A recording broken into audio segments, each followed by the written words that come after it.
अब दूसरी इंपॉर्टेंट चीज़ इस केस में सामने आई है कि एक नौजवान को गिरफ्तार किया गया है। वो नौजवान कौन है? क्या वो गाड़ी में सवार था? अफनान के वालिद साहब आज अदालत में सामने आते हैं। ये वो चीज़ें हैं जिसे मैं रफाका साहब से गुजारिश करना चाहूँगा कि आप या तो सुलह सफाई कर लें, अगर ज़मीर गवारा करता है तो पैसे ले लें, आपको इंसाफ तो मिलने वाला बिल्कुल भी नहीं है।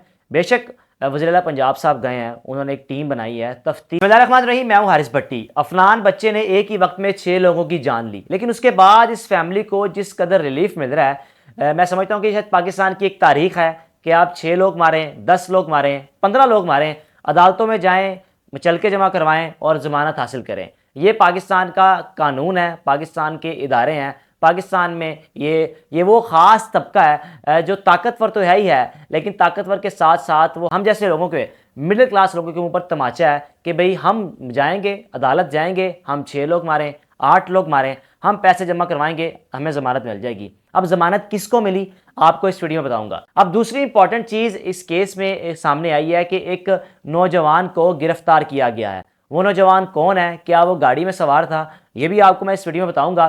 तीसरी सबसे इंपॉर्टेंट चीज़, अगर आपके पास पैसे हैं तो पाकिस्तान में आप रहते हुए किसी का मर्डर करें, मर्डर करने के बाद किसी के ज़रिए उस फैमिली को पैगाम पहुंचाएं कि हम आपको इतने पैसे देंगे, गुजारिश है कि आप घर बैठ जाएं, आप अदालतों के धक्के ना खाएं, अदालत में आपको इंसाफ वैसे नहीं मिलना, केस चलता रहेगा, हमारे पास पैसा है लेकिन आपके पास पैसा नहीं है। थक हार के जो ऑफ़र हम आज कर रहे हैं, 8 या 10 महीने बाद वो ऑफ़र भी आपको नहीं मिलेगी। सबसे पहली चीज़, अफनान के वालिद साहब आज अदालत में सामने आते हैं, उनका नाम सामने आता है, वो अदालत में पेश होते हैं, जज साहब के रूबरू पेश होते हैं और गुजारिश करते हैं कि भाई मेरा बच्चा तो चलो है ही है, मुझे फ़िलहाल ज़मानत दी जाए ताकि मैं बाहर रहते हुए सेटलमेंट कर सकूं। 1 लाख के मुचलके जमा करवाने के बाद पाकिस्तान की अदालत ने, पाकिस्तान के कानून ने उस शख्स को ज़मानत दी जिस शख्स के हवाले से एक शुबा पाया जा रहा है कि हो सकता है कि ये शख्स गाड़ी में अपने बेटे के साथ सवार था। कंफर्मेशन नहीं हुई, लेकिन तशवीश है या शुबा है कि हो सकता है कि शख्स आगे से बैठा हुआ था, अपने बेटे को सिखा रहा था या अपने बेटे को ज़िगज़ैग हफ्ता इतवार सिखाता था और तेज़ रफ्तार गाड़ी चलाना सिखाता था। पहली चीज़ ये। बहरहाल आज पेश होकर शफकत अवान साहब ने, माशाल्लाह जो प्रॉपर्टी डीलर हैं, उनका एक बड़ा नाम है, अस्करी 11 में रहते हैं, ज़मानत ले ली 27 से 28 नवंबर, यानी कि पाकिस्तान के कानून ने उनको 8 दिन दिए कि आप 8 दिन में बाहर रहते हुए सेटलमेंट करें ताकि 28 तारीख को जब आप अदालत में आएँ तो दूसरी फैमिली, मुतासरा फैमिली यानी कि जिनके कत्ल हुए हैं, वो साथ आएँ, वो बैठें, गपशप करें, सुलह सफाई हो और इस मामले को भी पाकिस्तान में की एक तारीख है कि ऐसे वाक़यात को ख़त्म कर दिया जाता है पैसे देकर। अफनान के वालिद साहब ने ज़मानत तो करवा ली। अब दूसरा एक शख्स कौन गिरफ्तार हुआ है? वो नौजवान इब्राहिम, जिसकी कन्फर्मेशन हुई है कि वो अफनान के साथ गाड़ी में सवार था। अफनान गाड़ी चला रहा था, इब्राहिम जो कि 4 लोग, उसने बताया कि हम 4 लोग थे। दूसरा नौजवान तो गिरफ्तार हो ही गया है, जो कि अभी खबर आई है कि पुलिस ने जब अपनी इंक्वायरी की, जब पुलिस ने उसको बातचीत की, पूछा, तो उसने इंकशाफ किया है कि हमारी गाड़ी बिल्कुल तेज़ रफ्तार में थी, हमारी गाड़ी 140, 50 या 170 की स्पीड में थी। ये चीज़ इब्राहिम के बयान ने तो कन्फर्मेशन कर दी है कि अफनान की गाड़ी तेज़ रफ्तार थी।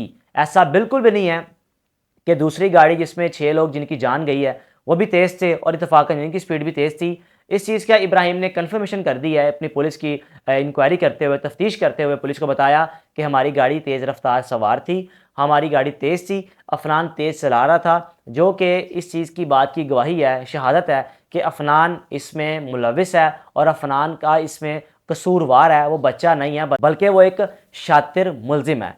तीसरी सबसे इंपॉर्टेंट चीज़ जो इस केस में सामने आई है, यकीन जानिए, पाकिस्तान का एक कानून है, पाकिस्तान की कानून तो है, ये पाकिस्तान की एक तारीख भी है कि एक दीत एक लफ्ज़ जो कि हमारे माशरे में, हमें हमारे इस्लाम ने हमें इस चीज़ को इजाज़त भी दी है कि अगर आपका किसी के साथ किसी भी किस्म का कोई मसला मसाइल हो या कोई कत्ल आप किसी कोई फैमिली को हो जाए, तो दूसरा शख्स जिसने कत्ल किया हो, वो कत्ल जिनका किया उनके घर जाकर ये बात कर सकता है कि भाई मैं आपको इतने पैसे अदा करता हूँ, आप अपनी ज़ुबान बंद कर लें या सुलह सफाई वाला मामले की तरफ आ जाएँ, क्योंकि बजाय इसके कि मामले को बढ़ाया जाए, हम सुलह सफाई कर लें तो बेहतर है। उस चीज़ का फ़ायदा उठाते हुए, इस लफ्ज़ का फ़ायदा उठाते हुए अफनान साहब के वालिद साहब ने, यानी कि उनकी फैमिली की तरफ से ये पैगाम पहुँचाया गया है कि जिनके 6 लोग इस दुनिया से गए हैं, उनको कहा है कि आप 4 करोड़ रुपया लें और ख़ामोश हो जाएँ। यानी कि आप बैकफुट पे आएँ, सुलह सफाई करें, 6 लोग आपके दुनिया से चले गए, वो तो आने नहीं है, ना वो हम उनको वापस ला सकते हैं। हादसा हो गया, जान चली गई, बेहतर यही है कि आप 4 करोड़ रुपया लें और अदालत से केस को ख़त्म करें और बता दें कि हमारी सुलह सफाई हो गई है। लेकिन सबसे इम्पॉर्टेंट चीज़ इस केस में यह है कि दूसरी जानिब क्या जवाब आया होगा। यकीनन फ़िलहाल वो फैमिली तो डटी हुई है। जो रफ़ाकत साहब हैं, जो जिनकी फैमिली इसमें जिनकी हादसे में जान गई, उनकी जानिब से ये कहा गया, शटअप कॉल दी गई कि मैं किसी किस्म का कोई भी सुलह सफाई की तरफ नहीं जाऊंगा, ना मैं 4 करोड़ रुपया लूँगा, मैं सिर्फ़ और सिर्फ अपनी फैमिली को वापस लाना चाहता हूँ, मुझे फैमिली वापस ला दें, मैं आप सबको माफ़ कर दूंगा, किसी किस्म के मुझे कोई पैसे नहीं चाहिए। अब फैमिली तो उनकी वापस आनी नहीं है। तो रफ़ाकत साहब से मेरी भी गुजारिश है, अगर वीडियो देख रहे हैं, कि या तो फिर आप अल्लाह की रज़ा के लिए माफ़ कर दें, क्योंकि आप कल अदालत गए और अदालत के बाहर खड़े होकर जिस कदर आपने रोए, अपने आंसू बहाए, पाकिस्तान की अदलिया के निज़ाम पर आपने आंसू बहाए कि मेरे 4-6 लोग कत्ल हो गए और मुझे कोई मुंह नहीं लगा रहा था, जिसने मारे उसको कॉल पे बात करवाई जा रही थी। तो रफ़ाकत साहब ने पहला फेज़ तो देख लिया अदालत का। उन्होंने कहा कि मेरी 60 साल उम्र है, 60 साल की उम्र में कभी ज़िंदगी में एक दफ़ा मैंने हाई कोर्ट में कदम ही नहीं रखा था। मुझे क्या पता था कि 60 साल की उम्र में मैं हाई कोर्ट आऊँगा और इस सूरत में आऊँगा कि मेरे घर के 6 लोग इस दुनिया से चले जाएँ। ये वो चीज़ें हैं जिससे मैं रफ़ाकत साहब से गुजारिश करना चाहूँगा कि आप या तो सुलह सफाई कर लें, अगर ज़मीर गवारा करता है तो पैसे ले लें, आपको इंसाफ तो मिलने वाला बिल्कुल भी नहीं है। बेशक वज़ीर आला पंजाब साहब गए हैं, उन्होंने एक टीम बनाई है, तफ्तीश चल रही है, लेकिन दूसरी जानिब जो खबरें सामने आ रही हैं कि पैसों की ऑफ़र की जा रही है, और सबसे जो हैरानकुन चीज़ ये है कि एक शख्स को ज़मानत भी मिल गई है। तो आप यहाँ से अंदाज़ा लगा लें कि अमीर के लिए कानून कुछ और है, गरीब के लिए कानून कुछ और है। अब जैसे इस केस में मज़ीद डेवलपमेंट सामने आएगी, आपसे लाजमी शेयर करेंगे। अपने मेज़बान को इजाज़त दीजिए। अल्लाह हाफ़िज़।